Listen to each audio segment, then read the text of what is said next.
Welcome back to episode 131 of the Disorganized Wizard Club podcast. My name is Alex. I'm here as always with Adam. Hello. And Cam. Hey. And we're a group of Ottawa-based players that play just about anything and everything we can qualify for. We talk about decks, tournament stories, just about anything to help you and ourselves get better at Magic. Definitely. We got some stories for you. Yeah. Well, you two do. I was out gallivanting around. Yeah, the story, based on the stories, you'll understand that we need the help getting better at Magic. Oh boy, do we. I wouldn't know. So Cam and I went to SCG Syracuse this past weekend with a couple of our friends, and let me tell you, I did a lot of losing this past weekend. You gotta tell the story about Benson crossing the border. After this, we went to Syracuse for the weekend, and we were coming back into Canada crossing the border. And the Canadian border guards are always really friendly. They asked, how long were you gone for? What were you at Syracuse for? Oh, we were playing Magic. It's a card game. I don't know if you've heard of it. He's like, oh, cool. Anybody win anything? We're like, not really. We kind of got wrecked. He's like, oh, well, better luck next time. Welcome home. We sort of drive out. We're on the road for about a minute. It's kind of quiet. And then Benson just goes, he caught us smuggling back all these elves. Yeah. So Lots of elves, lots of losses. Yeah. Neither of us made day two. None of us did. I went 5-4 on day one. We all went 5-4. Yeah. Except for Benson, who played side events, the real Galaxy Brain strat. And then I went 5-3 in the Modern Classic on the second day. Lost my winning into top 16 in the last round to Burn. Good times. Yeah, that's just the story of playing Tron, right? What two of your losses were to Burn? Yep. What was your other loss to? Ad nauseum. Okay. And man, that Cam was watching. That guy got so unbelievably lucky to kill me in game two. He mulls to 5. On my turn 3, I tried to play a 4-mana Karn, and he just blind ad nauseum, goes to 1 life and just kills me. Yeah, blind ad nauseum, draws a bunch of cards, finds a Pact of Negation, packs the Karn, finds Angel's Grace. Finds an Angel's Grace in there as well. Angel's Grace on upkeeps has a second ad naus, draws his deck and kills him. Yeah. Dang. It was nuts. I was like, you gotta be kidding me. Mulled to 5. That's pretty good. But yeah. So it's pretty good though. You lose to your worst matchup twice, and then otherwise, pretty much win. I played the Tron Mirror 3 times in a row. I won all 3 of them, and the first match was fun. It was actually interactive. We had a really cool game 3 where there was a bunch of ghost quarters back and forth, and then my board is a relic, a chromatic star, and then I have the ability to play a tower to go up to Tron, and my opponent has 2 Tron lands, and he has an expedition map in play. So I choose to play a Ghost Quarter instead that I searched out, and that Ghost Quarter in his draw step. So now he's set back on Tron for a turn. He has to search out the land I kill, and then it'll take him that turn and another turn to assemble Tron. And I have 2 draws plus my draw step with the stuff I have in play to try and find a Karn Liberated to just win on the spot. Yeah. So my opponent does his thing, plays the second land, his second Tron land. I don't hit a Karn Liberated at any of the draws, but then I have a 4-mana Karn, so I play it and then search out a Sorcerer Spyglass from my sideboard, play it, see my opponent's hand of the remaining Tron piece, a Karn Liberated, and an Ulamog. So I'm like, okay, if I Spyglass Karn Liberated, then he can only go up to 9 mana this next turn, and then I just win immediately because he has an O-Stone in play, which he can't activate because of my your Karn. My Karn in play. He has a relic in hand, which he can't use to find another. Can't sacrifice it to draw another card because my Karn's in play. So wow, what a fun mirror. So I get to name Karn Liberated. He plays a land, and then I just have to hope that his blind draw step isn't a Nature's Claim, and I can just lattice him and win immediately. Yeah. And then I name Karn Liberated, pass to him, plays his last Tron land, casts the relic, tries to sacrifice it. I'm like, no, you can't do that. He's like, oh, yeah. He's like, oh, man, I'm just dead now, aren't I? Like, yeah, absolutely. And, of course, the top card of his deck was a Nature's Claim. I'm like, whew, dodge that one. Oh. And then the next 2 rounds, my opponents just, died on turn 3 every time. Fun mirror. Wow, Yeah. Isn't Monarch great? Yeah. The third one, my opponent, misplayed pretty badly in game 1 to lose. And then I keep a risky 6 on the draw, and my opponent just mulls to 3 and then signs the slip and leaves. Really? Didn't even play it out. It's like, hell yeah. Jeez. Yeah. Just actually walked off? Yeah, he just like mauls the 3 and then just like grabs the slip, signs it 2-0 in my favor, and like that was it. Like afterwards, I could walk over to Cam and LP. I'm like, oh my god, I kept such a risky hand. Yeah, I saw the hand too. It was like Forest, Relic, Stirrings, Thragtusk, and like something else. No. It was like 1 land, 1 Tron land, a couple baubles, and then 4 mana Karn. I'm like, well, I'm on the draw. If I hit like a second land, I can probably play this Karn on turn 3. But like, thank God my opponent multi-oblivion and just didn't want to play. Probably could have won if he just toughed it out. Yeah. So that was funny. But did you play you played the classic as well, right? Yeah. Played the same deck in both, standard both times. Playing Esper Hero. I only made 1 change between the 2 events, which was I added an extra time life to the board because I played against like more just green-red decks in day 1 than I expected. But it was fine. Like, yeah, record wasn't super good over the weekend, but I only like I probably could have done better. Like 3 of my matches, I felt I lost I lost the games that mattered because of something I did. Like hands I should have mulliganed or missequencing something. Actually, the biggest thing was I played the mirror twice. And having picked up the deck like 2 days before going to Syracuse, I hadn't thought about the mirror enough. And my opponents were much more prepared, had better builds for the mirror and better sideboard plans for the mirror. So I just got outplayed in those matches. And then my other losses were like keeping good hands against 90% of the field, and then your opponent goes Mountain, Fanatical Firebrand. And you're like, well, this hand can't win. That was the 10% this hand's bad against. Yeah, exactly. The hand's like 3 lands, Sorin, Thief, Teferi. And you're like, oh, okay. Yeah, it's like such a funny part about Standard right now, though. Like, if you had listened to our own advice on the podcast where I was like picking, well, I guess you just hadn't played 1 deck consistently, though. But we were joking about like, who knows what to play? Just play what you like know the matchups for, what you can sideboard for, and what you're confident in like your decisions with. And then you're just like, yeah, I'll just play Hero. Well, no, because I had played Hero a bunch. Like I decided I was playing a ton over those 2 days, and yeah, I decided. But I was just my only experience playing Hero was online, and I didn't play the mirror that much online. I was playing against Red and Control and like other things, and then that isn't what showed up. Like I had a plan for Phoenix, never got paired against it. Had a plan for Red, got unlucky in some matches, but I also won some of the other matches, won like 50-50. That was fine. I just hadn't played enough of the mirror online and didn't think about it. Yeah. Mm-hmm. But yeah, deck was fine. I did the list with 2 Soul Diviners. That card was good. It's actually, it like wasn't really bad. And there was other games where it was very, very good. So 1 game's against Red just because it was a 2-3. Like I had 2 of them in my opening hand and played it as a 2-3, and like they just do nothing with 1 card for a long time until you eventually play Hero. They shock it. You're like, oh yeah, right on. Or like it trades for a creature and the shock. Like just buys enough time. And then in other matches, like people really prioritize killing it over like even more, like arguably more threatening cards. Yeah, they like panic because it's an unknown card. It's an unknown card that like says draw a card on it, and they just like kill it. And there were other games where like, I have a Teferi 3 that ticked down, and now it's not really doing anything because I'm playing against a creature deck. Or Sorin, and there's nothing left in my bin. And it was just like drew a bunch of cards and like pulled me so far ahead. Mm-hmm. So yeah, that card was fine. I don't know if I'd keep playing it, but it was fine.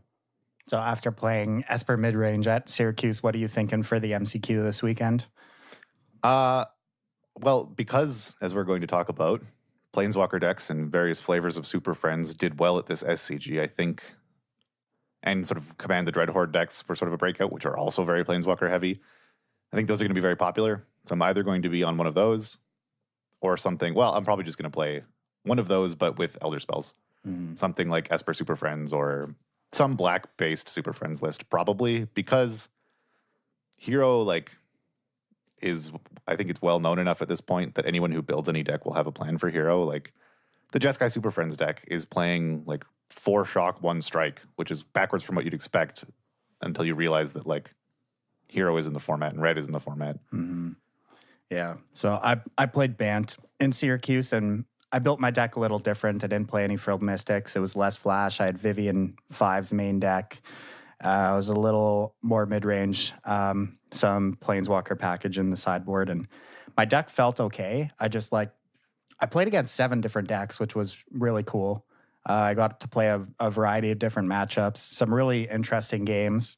My takeaways, I just don't think the deck is very well positioned at all right now. A lot of decks just don't really care about what you're doing. I lost to like mono red pretty easily, crushed me. I split 1-1 versus Esper mid range. I lost to Esper Super Friends, which finished second in the tournament, and that like I felt like I didn't even have a chance in that matchup. They were just on another level. Their plan just like didn't care about what I was doing at all.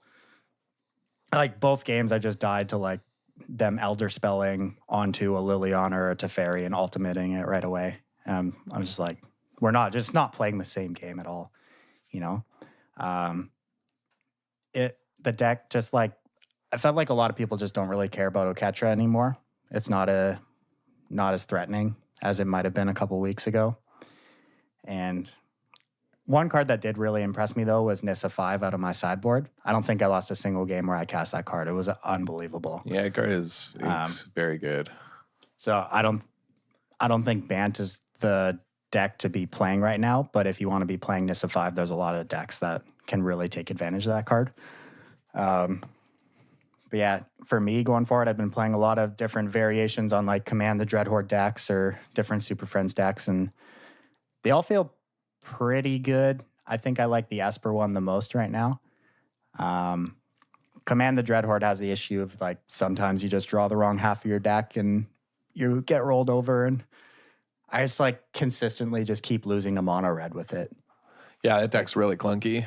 So this is actually It's just a junky, clunky deck. But I mean, like it's very powerful. Like the power level on it's obviously through the roof. But I probably wouldn't play it next weekend. And I think so like the Syracuse weekend was its sort of time to shine.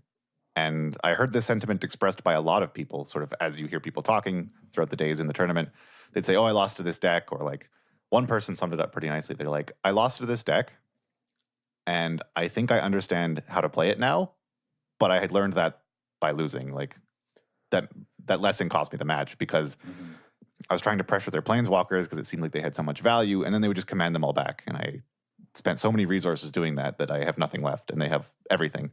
Whereas I should have just ignored all their planeswalkers and pressured them, because then they don't have other card advantage. They don't really have much else, and I can like, burn them out. It was like someone playing Phoenix, I think, said this, but. Yeah, like their Command the Dreadhordes get turned off if they're below like 10 life. Yeah. Or they can only do them for like small amounts. And then it's not worth the 6 mana. So you actually just like, now that people know how to play against it and will have sideboard plans for it, I think a lot of its power is lost. Yeah, even as control, you can sort of like just save the next Kai's Wrath. You know what I mean? Like there's lots you can do. Like you can play it. Like I was playing some control last night and I would just sort of wait, for them to go for it. And then just Teferi Elder Spell them. Like play Teferi 5 and Elder Spell and then all Teferi in the game ends. You know what I mean? Yeah, you like wait for them to tap out and then... And Splinter Twin them. Yeah. Yeah, and so like a lot of people are going to have plans where they're going to understand how to play against that matchup now. And that deck, like... There's some version, some innovative version that's more flexible in how it plays. But the current lists, I haven't played with them, but it seems like there's not a lot of options. You just kind of try and do your thing. Yeah. I don't know. I feel like green-red has to be a good choice. Green-red's good. Yeah, so like... Even though I would never play that deck. I think it's like junky, but a friend of mine won the Classic with it. Yeah. Just I think it is... beating people down. Yeah, I think it is going to be well-positioned, especially if all these Planeswalker decks are popular, because it has a lot of cards that are very good against these Planeswalkers. Like Gruul Spellbreaker is a free kill. Oh, yeah, that card is insane versus all the Super Friends decks. Like, and every Planeswalker... basically that they'll be playing early ticks down to 3 or less. Yeah. And maybe it makes a 2/2. That's about the most defense they can muster. Yeah, so they're just cycling for 4 or 3 mana, which is just horrible. Yeah, and then they have to like tap out on or tap low on their turn to kill your Gruul Spellbreaker, and then you get to resolve whatever else. You don't care about Teferi 3, really. And yeah, Gruul Spellbreaker being probably the easiest to pick things off, but a lot of these Planeswalkers go to 1, and you're playing Legion Warboss, which is also just like a hasty 1/1 to pick things off. And I think maybe even the biggest thing in this deck's favor, and then what I've noticed playing these these Super Friends lists online, none of them are equipped really in any way to efficiently answer Rekindling Phoenix. They all have to like bend over backwards, cobbling together multiple cards to do anything about it. You just bounce it with Teferi and Dovin, lock it down over and over again. Yeah. Which is like not that bad, actually. Yeah, Dovin is good. Teferi 5 tucking it is good. Yeah, like you can just buy enough. If it's only Rekindling Phoenix, you're Yes. fine. But the problem is like that's never the case. Like the real benefit of playing these decks is you get to play like Mobilized District. Of playing 2-color aggressive decks is you get to play Mobilized District.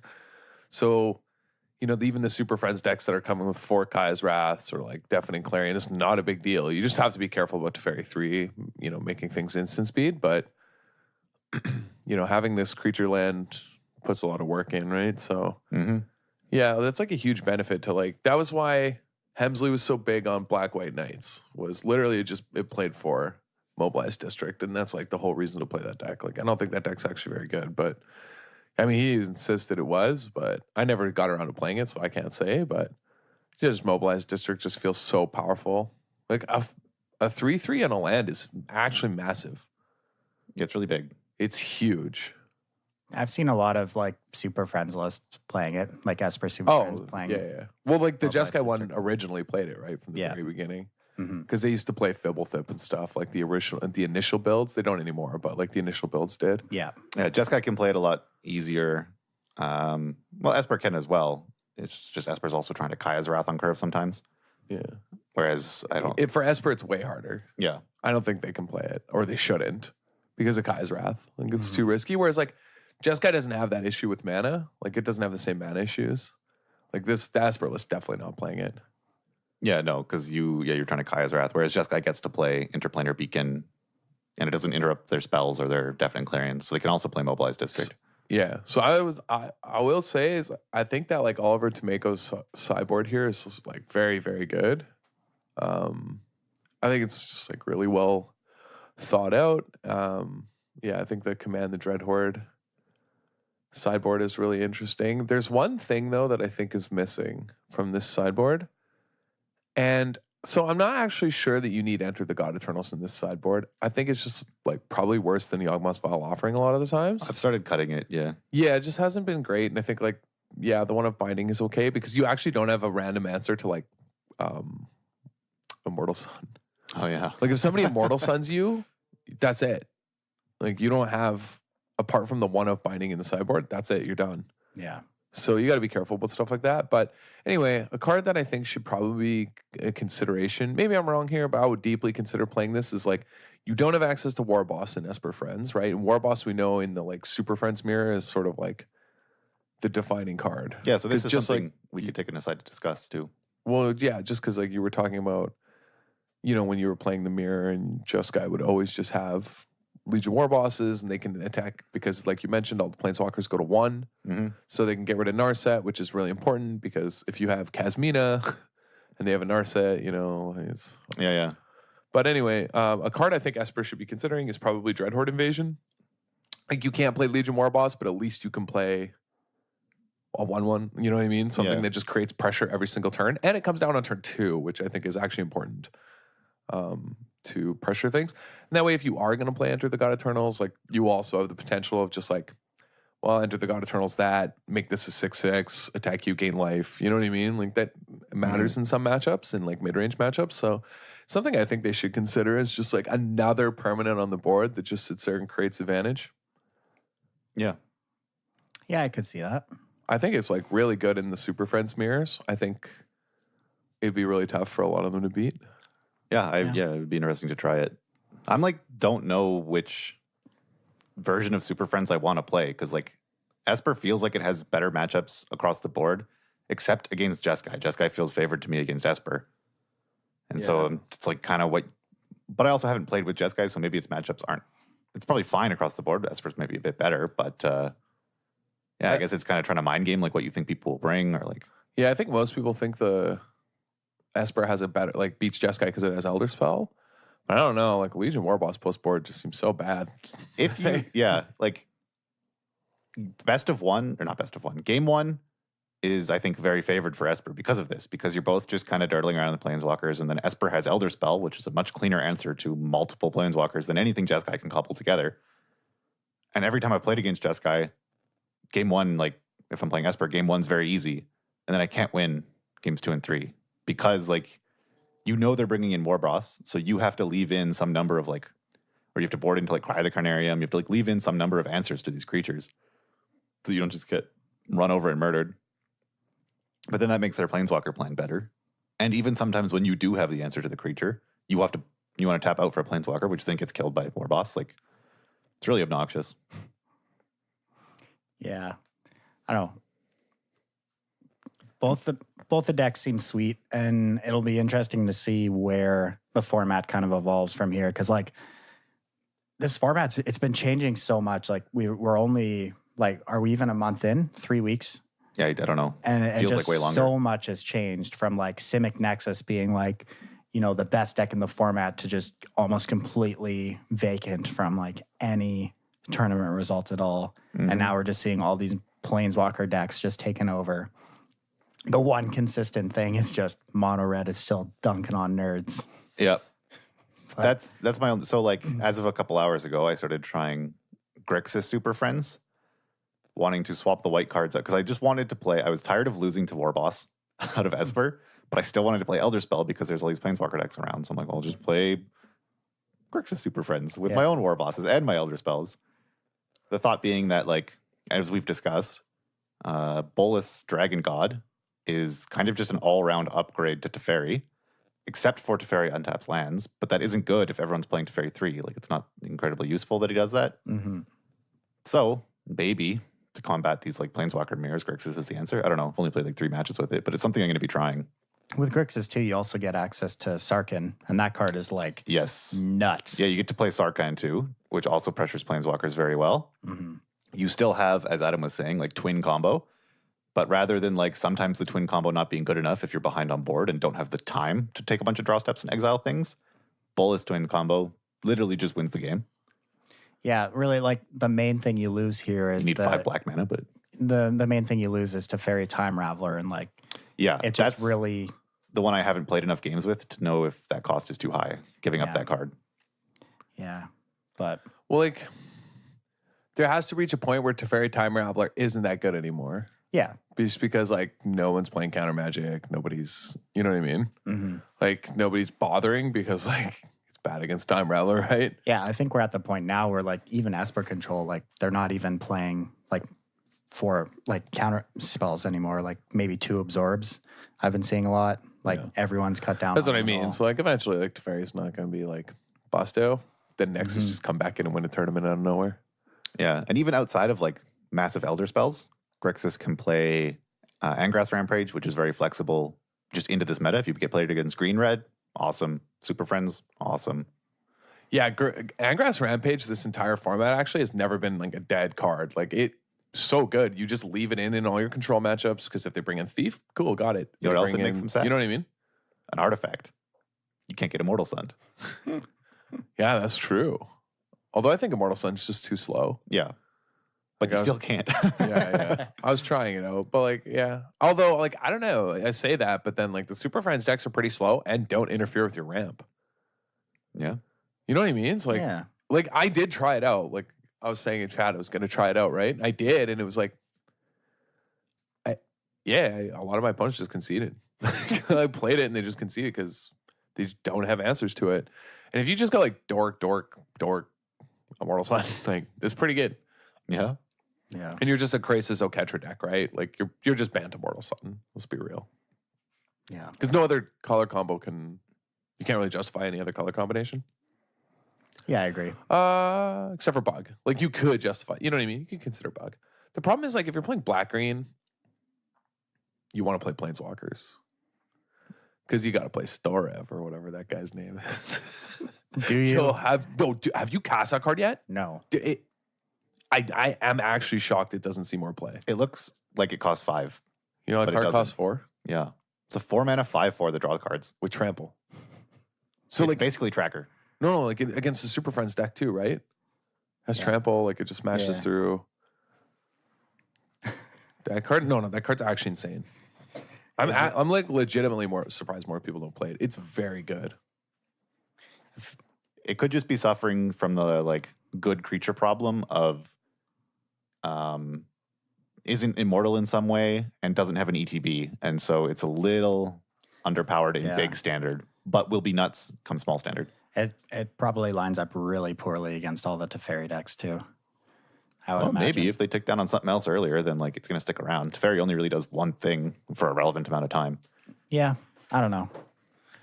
No, but like if it hits a Planeswalker, you still also get something back. You don't have to hit a player. Yeah, the War of the Spark That's formatting. pretty good. That's what I'm getting at, right? Like, Yeah. presumably they have to very bounce something by then. And like, okay, if they do bounce it, okay, I'll just replay it. Mhm. Like, eventually you have to deal with the fact that I'm going to get these back. That card did win an MCQ. Did it? Yeah, won the Japanese MCQ. Oh, was that the one where The it was like- Haruya one. yeah. Was that the like Nexus Sultai? That one got Top eight? third. Yeah. Was it? Yeah. Okay. I remember this deck. Yeah. Like it won the Japanese MCQ. That card's like Mhm. clearly played. There I've were been some playing it. Sultai decks that did good this past weekend. Yeah. I think the best finishing one was, where was it? Right there. Aaron Barrich, 15th place. Yeah, it's pretty good. They're not on the tech though of Storev, unfortunately. Yeah, why not play one? It's probably better than that Plague Crafter. Gotta be. Maybe. Look at all the stuff you can get back with it. So I think you could like if you're playing it too, you only probably need to play like 3 Hydro Crisis, but yeah.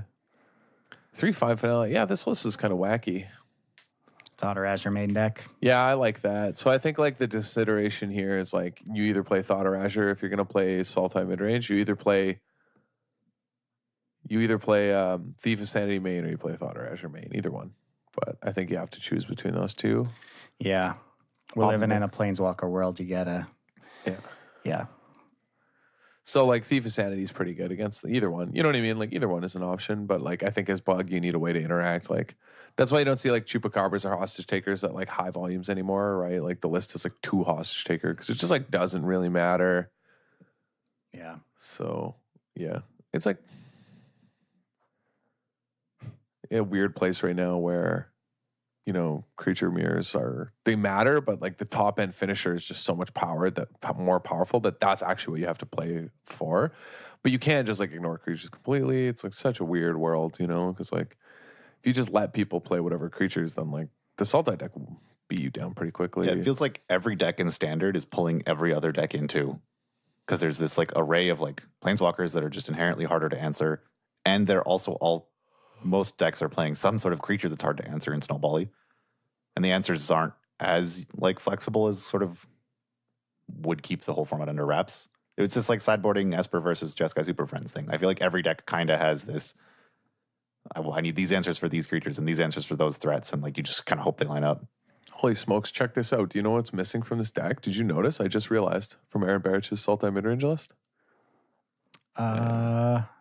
Is it Land or Elf? Yeah. No, there's no elves. Yeah. And more lands, but because of that. But I actually kind of like this. Yeah. I mean, we went through a period like 2 formats ago when Golgari just wasn't playing Land of Royals. Yeah. Like, I don't think that's unreasonable. Yeah, I think you just want the power level, right? Mm-hmm. Yeah. Yeah, I mean, look at the mana base too. 1 forest, you have way less untapped. Yeah, that's why. If you're playing Land of Royals, you got to play like 4 basic forests. But I have a question. Why does everyone in Standard play Obnixilis Cruelty? Am I missing something? Yeah, I don't know. Am I haven't seen like anyone not playing it. getting like? Am I literally missing like a matchup where you want that card? Like that is something else isn't better? Like that's what more does it versatile. answer? I mean, it's not terrible versus Phoenix. It kills everything in their deck. I guess that's the one. Yeah. I don't mind it as a choice for this weekend. Like, there's a lot of hype about Phoenix going into this tournament, and there was a lot in the There room. was a lot of Phoenix, yeah. So it kills literally everything in their deck permanently. So Yeah. I'm just trying to think if there's like The 2 lists that were sort of being written about were Phoenix and Dreadhorde. At least that's what some people were expecting would be popular. So yeah, okay. I guess You're because hedging those. Exiles, I just like hate paying 3 for it, but it kills a Gideon, kills Sarkin. Like I don't know. I think it Okay. lines up pretty well. yeah. All right. I'm sold. Yeah. I mean, I still wouldn't play it, but yeah. Yeah, but wrapping up SCG Syracuse for my first SCG event, I had a lot of fun. Wow, wait, that was your first? Yep. Yeah, never been to one before. Jeez, I played in so many. they're basically just GPs with a couple nicer things. Yeah. Yeah, they're just GPs, hey? Yeah, just small ones. Got some Dino Barbecue in you. Yeah, we did go to Dino Barbecue, but That we were place is smart. great. We did it Friday night Instead of Saturday, yeah. before all the other nerds got there. So we only waited like 10 minutes for a table. Food was really good. Yeah, place Yeah. is very good. Yeah. It's just like also because Canadian barbecue just sucks so much by comparison. You know what I mean? It's just not close. Like, what's that barbecue joint in the market? Smoke Shack. Smoke Shack. That place just sucks so much comparatively. I'm saying comparatively. Comparatively, yeah. Like, it's fine. It's totally On fine. by Canadian standards, it's great, Yeah. right? But when you're comparing it head to head, To like American barbecue, like we just Yeah. like that's all I'm bad saying. matchup. Like, yeah, it's not just a an good unwinnable matchup. It's 90-10. Like it's actually just horrendous. Like I don't know what it is, but we just suck at barbecue in this country. Maybe it's the temperature. It's actually I think from I don't like I know read what history barbecue. about this. It's actually because like it's like technically an African American tradition and like how things are smoked and cooked. Oh, okay. And so like in the States, obviously it develops like, you know, Yeah, it yeah. has this long Mhm. tradition. And like in Canada, we just don't have the same sort of like traditional cooking Some style. history behind it. Yeah, and like we just like don't have the same history and knowledge. So yeah, apparently that's what it is. I was reading about this because I was like trying to figure out like why do I go to these barbecue places and they all just suck compared to everything I have in the States. And like the one in Syracuse like isn't even in like, you know what I mean? You don't even want to know what it's like in Texas. Like it's just Oh, lights yeah. out, you know? Or like Louisiana. It depends what you like. If you like sweeter stuff or like could go on about barbecue for a This- while. this just I've seems read a lot about barbecue. This just seems like such an untapped market then. Like, if it isn't climate or like anything sort of actually regional other than history, why don't we just go send some Canadians down to learn? To research. Yeah. Well, bring there them there back. are. So there is a place I went to once in Alberta, which also makes sense though, right? Like Texas and Canada. Yeah. Yeah. Where I had some barbecue that I was like, oh boy, this is actually on par with American barbecue. Yeah. Okay. So you can, but that person, like, I'm pretty sure did that. The person who Yeah, you got to go runs this- live for a couple of years in like Yeah. South of America and learn. No, I'm serious. I think that's what this person did. Yeah. So that's the trick, man. Does that exist? Does Texas have like BBQU where you can go get a degree in smoking meat? Yeah, they probably do, man. But they're all like so good at it. It's just a commonplace. Yeah, right. You could probably be like, if you're even halfway in between the skill level of the average Canadian barbecue and American barbecue, and you open a shop in Canada, you'd probably make bank. Yeah. Yeah. It's like making poutine, like out in Quebec. You just gotta know, go- like they're good at it, but like you go out west, you go to Canada, you know, or Western Canada, you ever try and get poutine out there? Not really. Dude, there's a place like in my hometown, you know, it's like obviously just the boonies in like Western Canada. Right? It's Yeah. like, you order a poutine, it's like crinkle cut fries with Oh. like melted cheddar and mozza and gravy on it. Like it's just not, Oh yeah, I remember the one place, literally not even poutine. the one place in Edmonton that advertised itself as like only a poutine restaurant. Like their big calling card was like, "We have real cheese curds," because like nowhere else does. Yeah, exactly. That's what I mean. Yeah. So, whereas like it's just a normal junk food basically yeah. in Quebec, right? But outside of there, like no one really knows how to make it. Yeah. That makes sense. Anyway, back to Magic. We have a topic this week. You guys want to kick this one off? Yeah, hold on though. What? I feel like talking about food is important for Magic events anyway. This is like an important. Oh, this is a mistake I made at Syracuse. This is another thing, another takeaway is that I again forgot to bring like just food to snack on throughout the day to hold over. And I ended up like, in order to think clearly, overpaying for like a bad hot dog at the in-venue food place. Like, and it was a big Yeah. punt. Didn't buy any like mixed nuts, didn't buy any snacks of any sort. I just kind of like, other people, they're just kind of like starved out through the day and then like had dinner. Yeah, that was another big mistake. Yeah, Maybe you I would gotta. have won more matches if I was not hungry. Yeah, you gotta buy a backpack ahead of time and just. Yeah, that would have been the smart play. You know, Hold we've up. been to enough of these events that we should probably. I just learn always by now. forget. Yeah, I know. You But- just literally bring beef jerky and nuts, right? It's Yeah. like the safest foods. Yeah. This is an actual how to get better at Magic discussion. You go Yeah. for your big meal before on Friday night, Yep. right? So then you tired, you know. And you just, yeah, You sleep eat is a big barbecue a meal, reasonable amount. feel good, you know. You get tired from eating all that big old barbecue. Go to bed. Then you have snack prepared for the next day. Mhm. Lots of water. That actually is a life changer for me. Like a few events ago, I brought a water bottle for the first time instead of just like Yeah. not drinking anything. Instead of just spamming coffee and nothing else and just being wildly dehydrated for 12 hours. Yeah. I actually brought a water bottle. Man, actual game changer. Yeah, I had a water bottle this time. I just didn't have a snack bottle. Yeah, you need a snack bottle. Yeah. I didn't have anything. It's a pro I- tip, man. Yeah. People like tell you that and you're like, "Pfft, that's dumb. You know what I mean? Like, really? That's your advice? You know what I mean? Like, I know there's somebody listening to this right now. It's like, oh yeah, how to get better at Magic. Yeah, nice advice. You know what I mean? It's like, yeah, I know, because I was the same way. But like, But you also like don't really realize that, you know, you probably only get maybe one window during the day where you could go get food based on like how your rounds line up. yeah, unless you're just smorking. Yeah, unless you're like playing aggro. But even then, who knows? You can run across some slow players. Yeah, but if you're playing anything that's like not very aggressive, like it could just happen that you only get like 10-minute breaks for a 9-hour period. Yeah, man, we've gone from a Magic podcast to a barbecue podcast to now a nutrition podcast. These are all related. Yeah. All right. What am I learning this week? So we're going to talk about playing to create errors and stealing value. These are plays that don't cost you much of anything really, but are plays which encourage your opponent to make mistakes. It's kind of the theme, like trying to make your opponent not understand what your actual goal is and waste resources, etc. It'll sort of become clear in these examples. The example that motivated this discussion, the first one that I thought of, is that this happens often. Your opponent will have a Planeswalker in play at some low loyalty, and you'll have creatures that could kill it, but they'll have blockers. And so, say you have a Vraska's Contempt, and you are 100% going to Vraska's Contempt this Planeswalker. You're going to remove it regardless. Oftentimes, it's correct to, even though it looks like it's wasting damage, still attack the Planeswalker first. Because if you do this, it looks like you can't kill the Planeswalker, and your opponent might make trades or make bad blocks or chump in order to keep their Planeswalker alive. And then, even though you missed out on 3 or 4 damage on their face, you got a bunch of their creatures that they spent thinking that would save their Planeswalker, and then you contempt it anyway. So by attacking first, you were able to exile all those creatures as well with your contempt, basically. Like, you got a lot more out of it.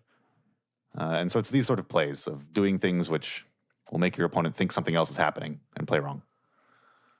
Yeah, and I think this is just a really salient topic right now with all these, Super Friends decks where they are going to have 2/2s they can throw away, or you can hope they can, they're willing to throw away. Like, just as an example, I played a match last night where I needed my opponent to do this. I needed them to throw away some stuff on blocks. So I attacked their Teferi 3 that was at 1. It wasn't going to matter for them, and they made a bunch of weird blocks that sort of let me get exactly what I needed. It's these sort of things where the Teferi 3 didn't actually matter in the matchup, but they didn't know that, right? They don't know if I'm playing counter magic, whatever. I wasn't. And so I just cast everything on my turn. It doesn't matter. But yeah, and just sort of getting people to think that you care about it. In paper, this is easier because you can bluff if you aren't, if you're comfortable with that. But yeah. But just setting blocks so that, you have advantageous attacks and can kind of set things up this way. It's actually comes up in limited quite often too, I think, right now with what's it called? Vraska's Finisher. Yep. Cards like that. This is a really important thing with how you attack Planeswalkers or when you can ignore them. So. Yeah, because I guess the sort of normal, or not the normal, but the straightforward play in that scenario is you're going to contempt the Planeswalker, so you contempt it, then you just attack them to push max damage. Why waste that damage? But yeah, it doesn't get as much out of your opponent. And this one of the first things people tell new players, it's even a pro tip that pops up sometimes on Arena, is life total is a resource. And so you're sort of using your opponent's life total as a resource. You are fine letting them have that in order to get their creatures, because it's not as important as their creatures. Yeah, because the board is more important for you. Yeah. Yeah, it makes sense. Yeah, I think that comes up a lot where you can get it anyway, but you want them to make some bad blocks, hopefully. And if they don't, okay, cool, you get to save your contempt. You know what I mean? But hopefully they block. Mm-hmm. So that's a way to try and force errors out of your opponent is that, well, you're going to kill it anyway, but maybe they'll throw away on some bad blocks. Yeah. Another example of sort of playing in a way is to let your opponent make errors. Sometimes it's just so as simple as sequencing, just the order that you just do things in a turn. I mean, that previous example was sequencing as well. But even just the order that you cast spells in a turn can make your opponent make mistakes. For example, if you have multiple discard effects, if this is a pretty simple one, but if you have a Duress and say a Davriel Planeswalker in hand or on play, you just activate the Davriel first because they're going to get rid of their worst card, and then you get to pick from the best with your dress, and you also get information about what they're prioritizing. You might be able to glean some small notion of what they're planning based on what they discarded, and you get to see what they didn't discard. And yeah, it just like your opponent is obviously going to discard to the Davriel as if that's your only effect, because they're not going to, yeah. So you just get more information this way. It's a very simple one, but just little sequencing things. I'm trying to think if there's another example of like ordering things. I assume you could use an example of like playing into counter magic, like leading with less relevant spells, getting your opponent to waste counter spells on those. Yeah, I think you have a pretty good story from... Yeah, I'm going to save this for the end of the discussion because it kind of summarizes a lot of this. All right. Yeah, what was the counter magic one? Forcing counter magic, like how to force it by prioritizing cards you know they have to counter but aren't actually your game plan, like, which is like pretty obvious, but like how you sequence things into counter magic is like a part of forcing, you know, people to try and care about things that aren't as bad. Like, for example, yesterday I wrathed somebody hoping they would counter it, you know? So I was like, like I'm at like 15. I can take 5. You know what I mean? They have like a 3-2 and a 2-1. I can take 5 for turns. I'll figure something out. But I kind of want them to counter this Wrath because I know they have a counter in hand so that I can just resolve this Lily and then, you know what I mean? Just minus and wreck them. Yeah. So it's like, just stuff like that. But like on the other side, it's like, you're not really forcing errors. Like I have a hard time saying that that's like, played really well because it's like, they also kind of like maybe think they have to counter the Wrath, but maybe they don't actually. Maybe they should think like I don't lose to this Wrath, but I for sure lose to a Lily. Mm-hmm. So yeah, that probably is one. Actually, that probably is a good example of like how things like work out in counter magic. Like, what are you saving your Dovin's vetoes for? Because like I've definitely made that mistake. Like I've definitely done this where I'm like, that's like pretty good if this resolves. Like, and then I'm like, but if they like. You know, if they have the Lily, I'm like dead. They probably don't have it. Like, Dovin's veto this thing. And then, like, next turn, they just slam Lily, and I'm like, Yep. Yeah, that's a mistake I make a lot. I sort of underestimate the power of my opponent's hand. When they wrath, like, a medium board, I'm like, oh, they must have nothing else going on. Like, they must be desperate and trying to buy a bunch of draw steps because their hand is bad. And it doesn't often cross my mind. It probably will more after this, but it doesn't often cross my mind that, like, they're wrathing this medium board to see what I'll do about it. Yeah, exactly. Because their hand's so good that they can just toss Wraths away and be like, yeah, what are you going to do about it? Yeah, exactly. Right? Like, they can just tap out every turn. Like, so, yeah, that's something that I have definitely made the mistake of a lot of, this is, like, kind of bad for me. It's you know, theoretically, it's bad enough that I can justify this using my Dovin's veto to stop this, right?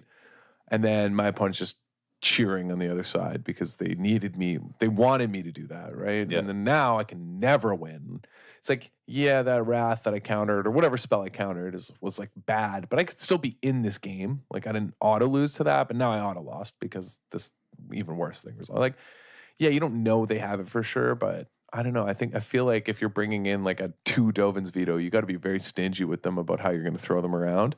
Mm-hmm. And so if you kind of think that's the case, and like people aren't playing a ton of counter magic anymore, right? So like counter magic is kind of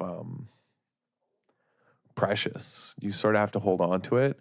And if that's the case, then yeah, you can use these sort of, yeah, this is a good card. It sucks. I'm going to get it countered, but I just need to get the counter out of their hand. Here's how I do it, right? And that's really important. So, but I think the error is actually on the side of the counter magic user, right? Of like, I'm just saying because I've made this mistake and and I just gotten punished so badly for it. Of I'll just counter this like Domri or this, Chandra. Like it might be really bad for me, and then they just like slam Sarkhan and I die immediately. And I'm like, oh yeah, right. Like that's why I boarded in these Dovin videos. Yeah. Or actually, the best example recently is like Command the Dreadhorde. Like. You bring in Dovin's vetoes against a deck, they are literally dead in your hand until this is how you should think about it. They are dead in your hand until they counter a Command the Dreadhorde. Otherwise, they don't do anything.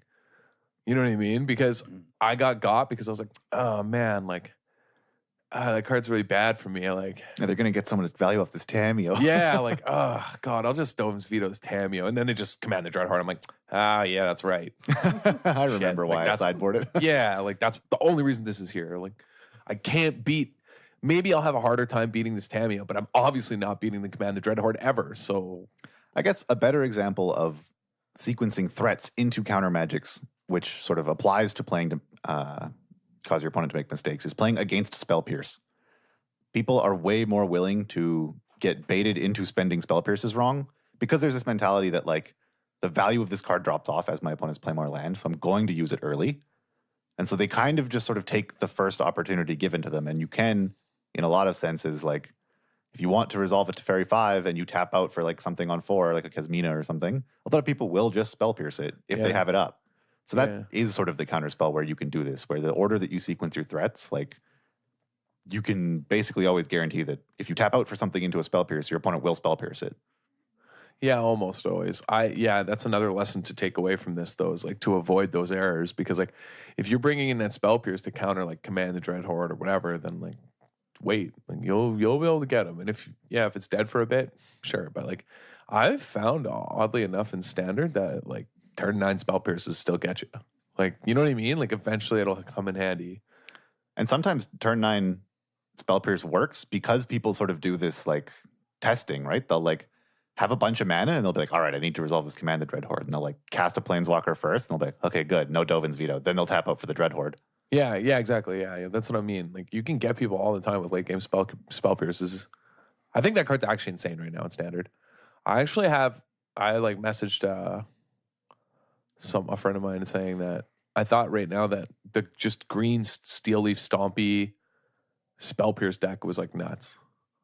How does like the Super Friends deck beat Steel Leaf Champion? When you make a 2/2 with Kasmina, can't block. It's hard times, right? Like I would assume. Yeah, you just smash. How do you ever deal with Nullhide Ferrex? Yeah, you can. Oh, that's Teferi can't bounce it. It's dead. Dovin can't tick down on it. Yeah, like they can't, right? Yeah. And then they're on Wrath or Bust in that matchup, and they need multiple. Yeah. Because if you just save up like some backup like Nullhide Ferrex and you go like Galt after that and they don't have Wrath, they're just insta dead. Yeah, I don't know if Jeskai Super Friends could actually beat that deck. Yeah, they look definitely Clarion. Yeah. Okay. Just play this Steel Leaf Champion as Nullhide Ferrex. You just can't do anything. That's a beating. Right? Like, I don't know. Like, unless I'm just imagining how the game plays out incorrectly, because I haven't played the matchup, and in my head, I'm like, this seems like a stomp. And then you also just have Negate and Spell Pierces post board. Yeah, I guess it just depends. Like, if your like elf gets shocked and then your follow up isn't quite fast enough, like they obviously have a higher top end. Maybe the frequency of games that you have a nut start isn't quite enough. But I feel like that's not true. I also just feel like your 1-drops are good enough that also Pel Collector is also just really threatening. Oh, yeah. So if it gets big enough and has trample, like, right, it can do a lot. Maybe it's time for Stompy to come back. Well, that was like a very good deck at one point, right? Like when the chart, of course, like deckhand. Dude, deckhand? How does deckhand out here just tagging up Planeswalkers? Yeah, that thing just... Stompy does wreck mono red too. Yeah. Oh, yeah. No, it's not close. They can't beat a Nullhide Ferrex. I know. Right. Like, unless I'm missing something and the Stompy deck just has a bad Super Friends matchup, which, I don't know, it's possible. I don't know. Like, I don't think it does, though. I, like, really don't think it does. I just imagine no one's tried it.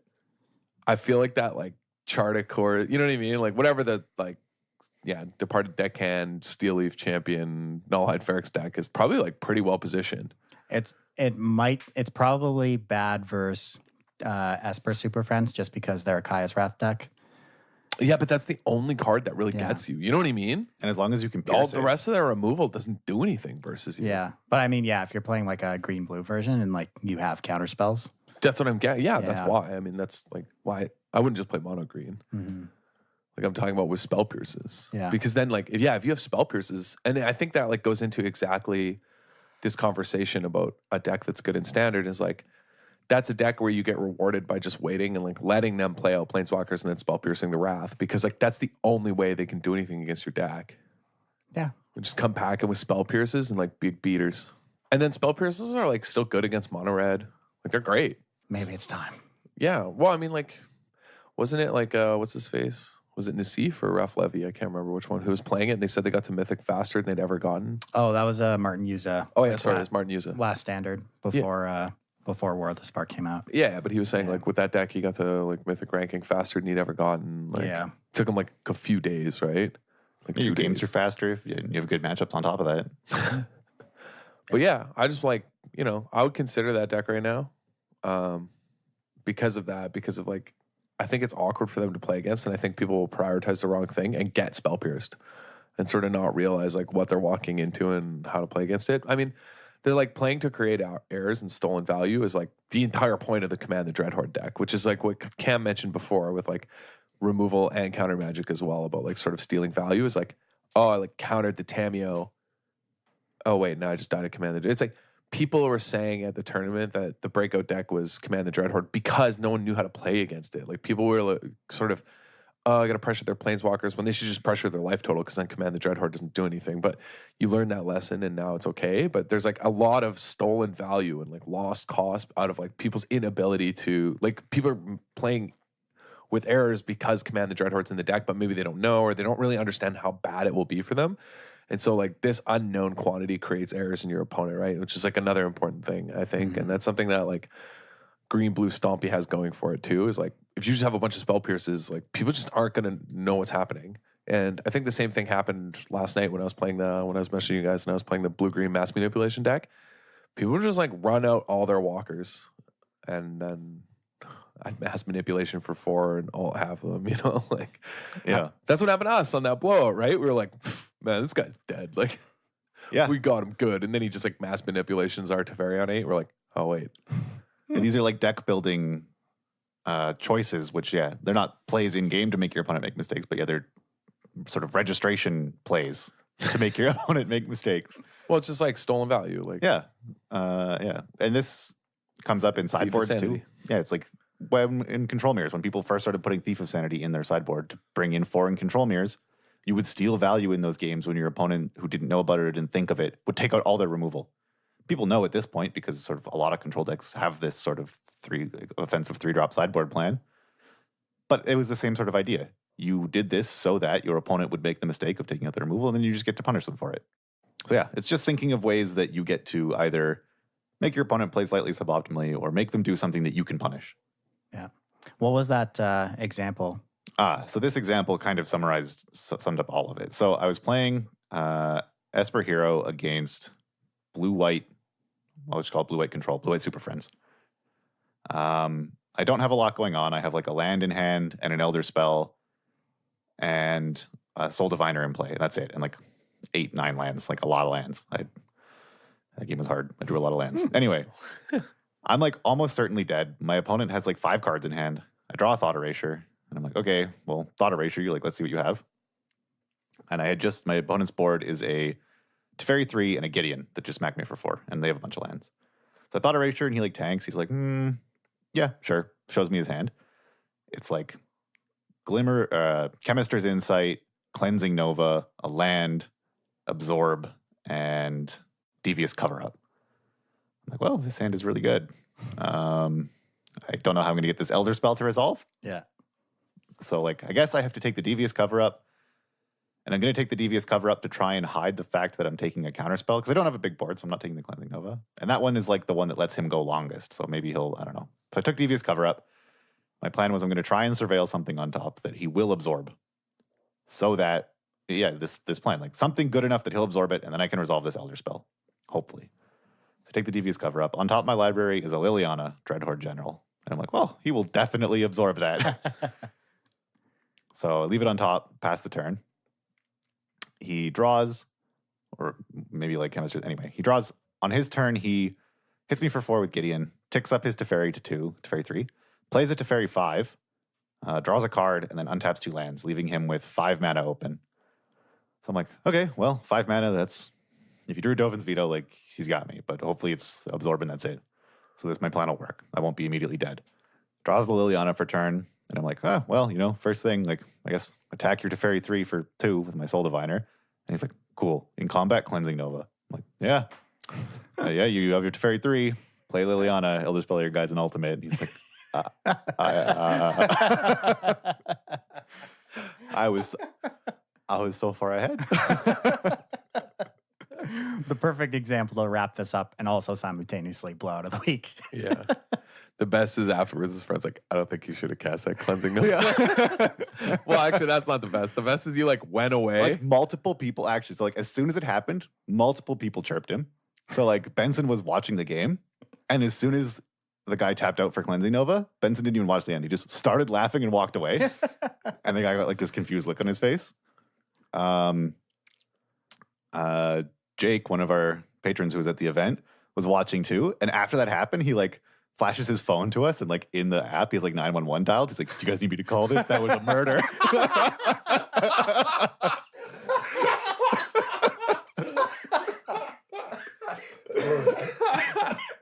Oh man, that's good. I didn't know that part. That's incredible. Yeah, and is then his friend was amazing. like, "Yeah, I don't think you should have cast that Cleansing Nova." And then I like ended the match slip and like went to the washroom, and I was like walking back looking for you. And my opponent, like 10 minutes later, was still just like in the same seat, just like staring into the distance, like hadn't packed up his cards. Oh man, that's incredible. Absolutely mangled him. All right. Well, to wrap this up, actually, we should talk about first off your thoughts of like what you might play at the MCQ, sort of cards you think that are worth investigating.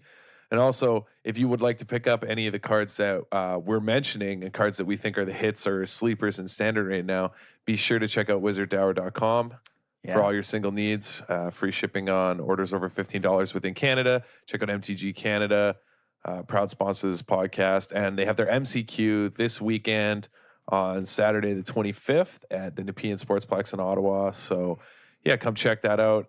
Big tournament, obviously. You get the promo Arcbound Ravager if you come out for that. So you'll see the 2 of the 3 DWC. I'm gone. I'm going home to small town prairies for some adventures. Back to the motherland. Going to ranch and Yeah, Cam and I will be there. I think this weekend I'm going to be playing some variation of the Planeswalker decks. I think a lot of people are going to have the same thought. I think people who were on Esper Hero or Esper Control will be playing like the Super Friends list. Mm-hmm. Other people will probably be on, like, it's what happened. Like at Syracuse, a lot of the most popular lists were the ones that did better the week prior. And then the Super Friends that had good matchups against those ended up winning. And so Super Friends will be very popular. And if you come up with something, as we've been brainstorming, that has a good matchup against Planeswalkers, you probably do pretty well. Yeah. yeah, I think green red is a good choice for this weekend against the Super Friends deck. It has a good matchup. Possibly the green blue stompy lists. You'd have to do some testing. You know what I mean? I'm sure there's some cards you'd want to change, but I could totally see a world where that has a good Super Friends matchup. But having said that, I mean, I still think Hero shows up. I still think people show up with Nexus. I still think people show up with Bant. Like I bet there's a bunch of Bant in paper still. Yeah, that too. Paper will always move more slowly than things do online. Mm-hmm. Yeah. One thing, like, we're talking about like these sort of aggressive decks that might be good at punking out slower Planeswalker decks or good at pressuring Planeswalkers. Just be careful that like you're not like mono red it's still good, but if Oath of Kaya ticks up, like the mono red versus Esper Super Friends matchup is actually pretty good for Super Friends, just because of Oath of Kaya and various other incidental Oath of forms. Kaya is just so obnoxious. Yeah. Oh, if you want to be crazy though, if you want to be cool, just play Naya combo. Naya combo. Well, yeah, you just play Naya mid range with True Fire Captain. Oh, Star of Extinction. Yeah. Get all their Extinction does get Planeswalkers. Get all their planes. Well, it also just kills them in one shot. Sure, but it gets their Planeswalkers when you don't have a True Fire Yeah, Captain. yeah. We're going deep. That's not that deep. It's deep. Yeah, I think that's True Fire Captain, standard playable. that card's actually not bad. Huh?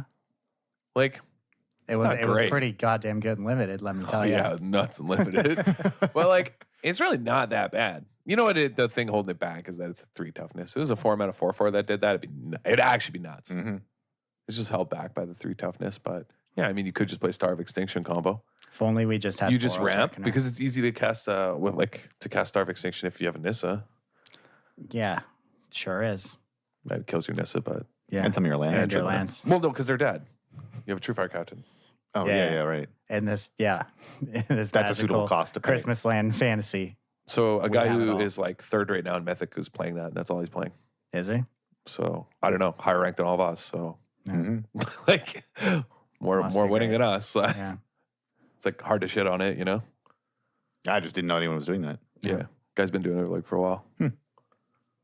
Well, Yeah, it's there's just like Naya mid range with like Prison Realm, Nissa, you know what I mean? yeah, it's like the usual. Just normal Naya mid range with True Fire Captain Starfire. Yeah, it's for what- Star of Extinction. probably just going into this weekend, the advice is probably what we usually say, that most archetypes, basically anything is playable, just so long as you understand that Planeswalkers will be more popular and maybe tuned to answer them more easily. I got Star of Extinction by Is It Phoenix?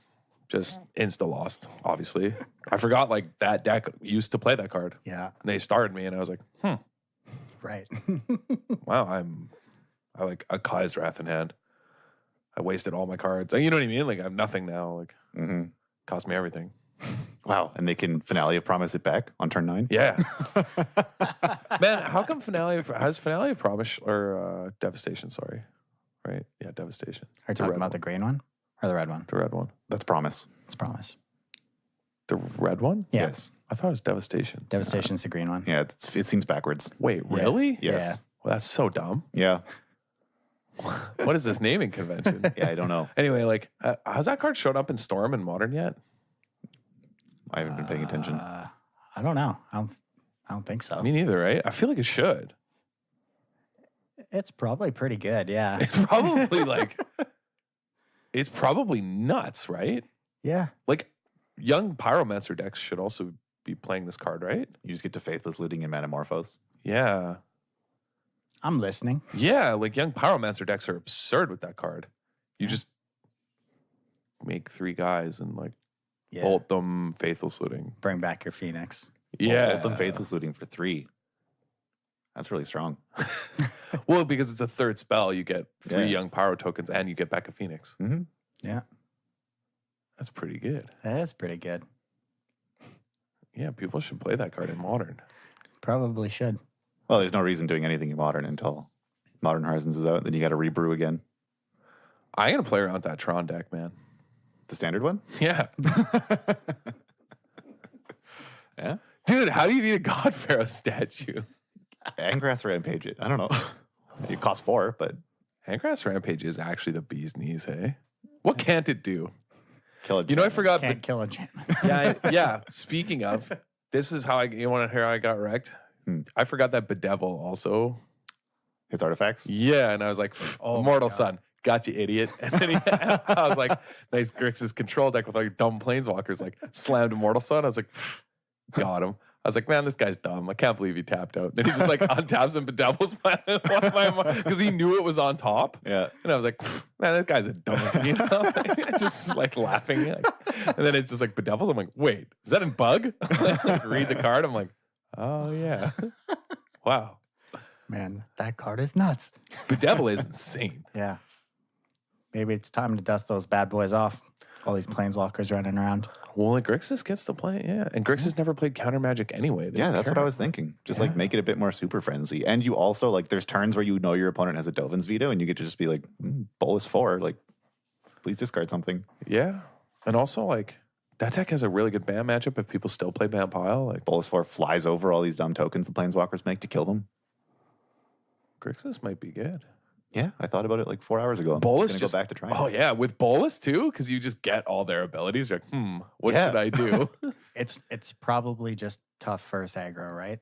Like Yeah, that I mean, has to be its yeah, downside. You're sacrificing the red matchup. Game 1, but post board yeah. is fine. Yeah.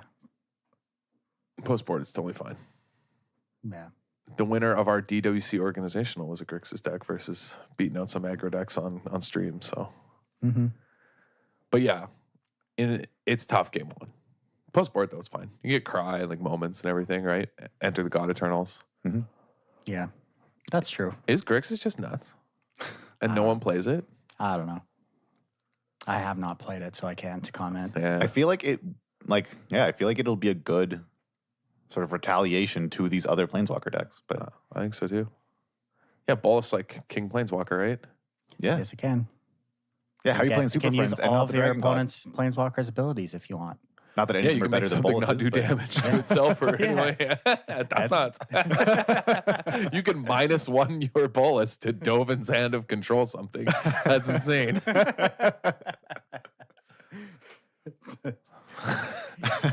That is insane. Are you kidding me? You can pay 5 mana and -1 your Bolus Yeah. to fog them. I mean, Oh my God. Fog 1 creature, gotcha. probably the real nuts one is getting to Tameo minus your Bolus God. Yeah, that's really good. That would be a very good one to take. There's a lot, but just the fact that it can pick off walkers is insane. Yes. Yep. Well, anyway, thank you all for joining the club this week. Make sure, as always, you check out wizardtower.com for all your Magic single needs. MCQ this weekend here in Ottawa, Saturday the 25th. Come on out if you're from the Ottawa area or anywhere close by. It's going to be a fun tournament. Cam and I will both be there. If you want to support the show, find us on patreon.com/DWC Podcast. We're also on Twitter at DWC Podcast 1 and Facebook, the Disorganized Wizard Club Podcast. Thank you all for listening. We'll catch you all next week. Yo, if you're going to Alberta, Adam, that means you'll be a planeswalker.